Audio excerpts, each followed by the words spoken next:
Salam, Bapak Ibu, Saudara-saudara kasih dalam Tuhan. Kita akan masuk buah-buah Roh Kudus sesuai dengan firman Allah Galatia 5 ayat 22-23, yaitu ada 9 buah-buah Roh Kudus. Dan sekarang kita masuk yaitu buah Roh Kudus yang ke-8, yaitu kelemah lembutan. Firman Allah berkata di dalam Matius pasal 11 ayat 29, demikian firman Tuhan. Pikutlah kuk yang kupasang dan belajarlah padaku, karena aku lemah lembut dan rendah hati, dan jiwamu akan mendapat ketenangan.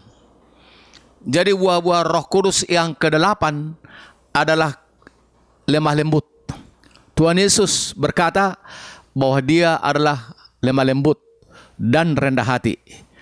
Jadi demikian juga kita orang-orang yang percaya, yang sudah dipanggil dipilih oleh Yesus.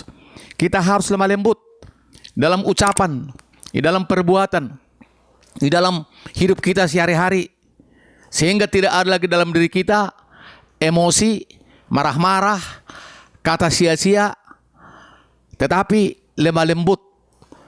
Artinya apa? Artinya apa yang dilakukan oleh guru kita menjadi teladan, itu Yesus. Demikian juga kita murid-muridnya. Jadi kita harus mengikut teladan kita, yaitu guru kita Yesus Kristus. Saudara-saudaraku kekasih dalam Tuhan, memang kalau kita berpikir cara daging, cara manusia, itu sulit dilakukan. Tetapi Yesus berkata, tidak ada yang sulit, semua ringan. Kalau kita izinkan Roh Kudus memimpin kita, nanti Roh Kuduslah menolong kita untuk melakukan lemah lembut.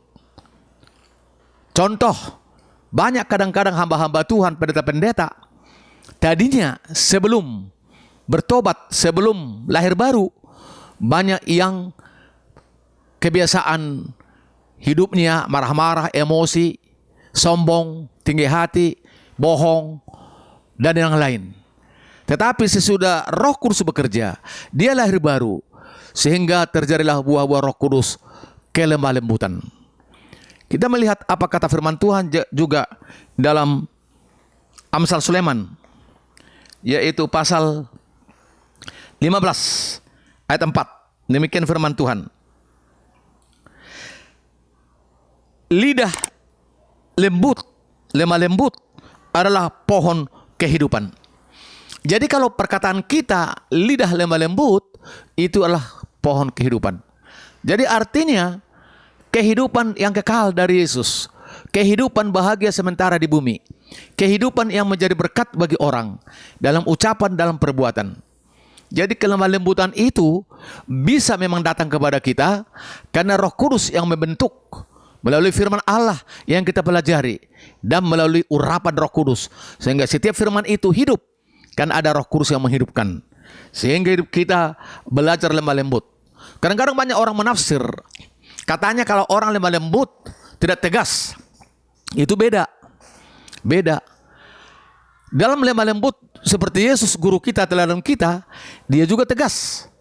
Pada waktu tertentu, kalau Yesus sudah menjadi Tuhan dan guru, dan juga tabib atau dokter, secara dokter, mengajar 3,5 tahun. Banyak orang yang sudah mendengar firman, tetapi dia mengeraskan hati. Biarpun Yesus mengajar lemah lembut, terjadi banyak mujizat. Yang lumpuh berjalan, yang buta bisa melihat, yang mati bangkit. Tetapi kita melihat orang-orang Farisi, ahli-ahli Taurat, guru-guru orang Farisi, imam-imam, mereka sudah mendengar firman Tuhan yang disampaikan oleh Yesus. Mereka sudah melihat mujizat-mujizat dari Tuhan Yesus, tetapi mereka menutup hatinya, mereka mengeraskan hatinya. Sehingga dalam lemah lembut itu, maka Yesus juga tegas berkata bahwa orang yang mendengar itu, yang tidak melakukan firman, diumpamakan seperti kuburan yang dikapur. Kuburan itu dari luar bagus kelihatannya, dicat, diukir, tapi coba digali kuburan, ada tulang-tulang yang bau, yang busuk, yang sudah berbulan-bulan atau bertahun-tahun. Demikian juga hatinya orang Farisi, ahli Taurat, imam-imam. Itu kata Yesus. Jadi apakah Yesus itu marah atau emosi? Tidak. Lemah lembut juga ada waktunya tegas. artinya kebenaran, tetap harus sampaikan kebenaran. Bukan artinya lemah lembut sehingga kita berpaling kepada yang tidak benar, berpaling kepada yang sia-sia atau di luar firman. Lemah lembut tetap tegas sesuai dengan kata firman Allah dalam pimpinan Roh Kudus. Dan kemudian Tuhan Yesus juga berkata juga dalam firman-Nya di dalam Matius pasal 5 ayat 39 dan 44, di mana Tuhan Yesus juga mengumpamakan di sini bagaimana hati yang lemah lembut, bahwa sungguhnya biarpun datang umpamanya olokan ejekan dari orang, tetapi kita tidak membalas, yaitu kejahatan, tidak membalas dengan emosi, tetapi justru sebaliknya, dipukul pipi kita kiri, kita kasih kanan, dilempar kita dengan batu, kita balas kasih berkat atau pisang atau makanan. Kenapa? Karena Roh Kudus sudah bekerja dalam hidup kita sehingga hidup kita lemah lembut. Sehingga sampai Tuhan berkata, tetapi aku berkata kepadamu, kasihilah musuhmu dan berdoalah bagi mereka yang menganiaya kamu. Jadi orang yang lemah lembut justru mendoakan orang-orang yang mau membunuh kita, mengejek kita, melempar kita dengan batu. Malahan kita mendoakan dia supaya diberkati, supaya selamat.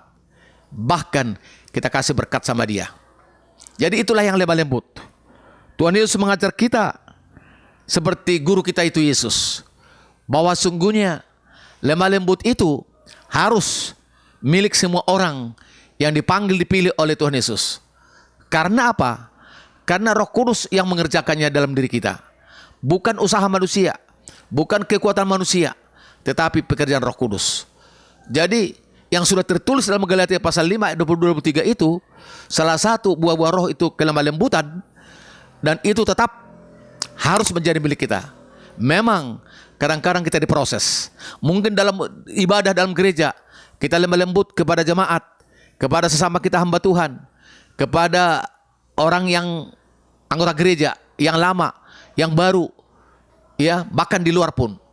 Tapi ada kalanya memang kadang-kadang mungkin di pasar atau dalam pekerjaan, sehingga kadang-kadang timbul marah atau emosi, tidak sesuai dengan pikiran kita, tidak sesuai dengan kehendak kita, tidak sesuai dengan hati kita, sehingga tiba-tiba timbul kadang-kadang emosi atau marah karena dalam proses. Tapi kita cepat-cepat langsung berdoa, minta ampun dosa, minta ampun kepada Tuhan, dan saling memaafkan kepada orang itu. Karena dalam hati kita, dalam roh kita, sebenarnya sudah Roh Kudus memimpin. Tapi dalam daging ini, dalam jiwa kita, emosi kita, kadang-kadang suka terlanjur. Itulah sebabnya maka Rasul Yohanes berkata, ada dosa yang tidak membawa maut. Artinya dosa yang tidak disengaja. Tapi hati kita bukan begitu sebenarnya. Hanya sebentar saja terlanjur marah, emosi karena nggak sesuai dengan kehendak kita. Tapi kita tetap cepat-cepat menyelesaikannya dengan Tuhan, dengan orang itu, saling memaafkan. Bahkan kita memberkati orang itu. Saudara-saudara kasih dalam Tuhan, itulah sebabnya saudaraku, tidak ada alasan bagi kita untuk tidak lemah lembut. Jadi jauhkanlah emosi, jauhkanlah yang tidak berkenan kepada Tuhan. Bahkan Paulus berkata Efesus 5 ayat 2, bahwa hidup kita harus hidup dalam kasih, mengasihi Tuhan segenap roh, jiwa dan tubuh kita, dan mengasihi sesama manusia seperti diri kita sendiri. Jadi musuh kita bukan manusia, iblis. Memang iblis memakai manusia memang, tapi rohnya itu yang kita usir, roh iblisnya. Bukan kita benci kepada manusianya, bukan. Ya, manusianya kita doakan supaya dia selamat, supaya dia bertobat, sehingga tidak berbuat kejahatan lagi. Dan di dalam kasih itu juga Tuhan mengajar kita, yaitu penuh hikmat. Hikmat dari Tuhan. Jadi ada kalanya kadang-kadang kita harus menunggu kapan tepat waktunya kita menyampaikan kebenaran firman. Kita berdoa bagi orang itu. Jadi tidak langsung kita jawab.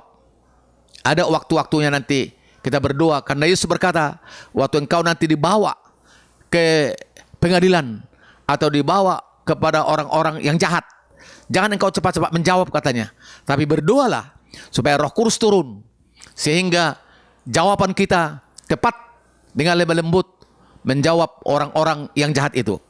Jadi sebab itu, Bapak, Ibu, saudara-saudara kasih dalam Tuhan, mari semua kita bisa belajar kepada guru kita, kepada Yesus, dan belajar kepada firman Allah ayat demi ayat. Dan Roh Kudus akan terus memberikan satu kekuatan bagi kita, yang tadinya kita kasar, tadinya kita pemarah, emosi, dan nanti Roh Kudus akan mengaruniakan kepada kita, yaitu roh yang lemah lembut, sehingga hidup kita menjadi terang, menjadi garam, menjadi minyak yang harum, bahkan menjadi anggur yang manis. Hidup kita betul-betul menjadi berkat dalam dunia ini. Dan kita ingat, sekarang adalah zaman Roh Kudus.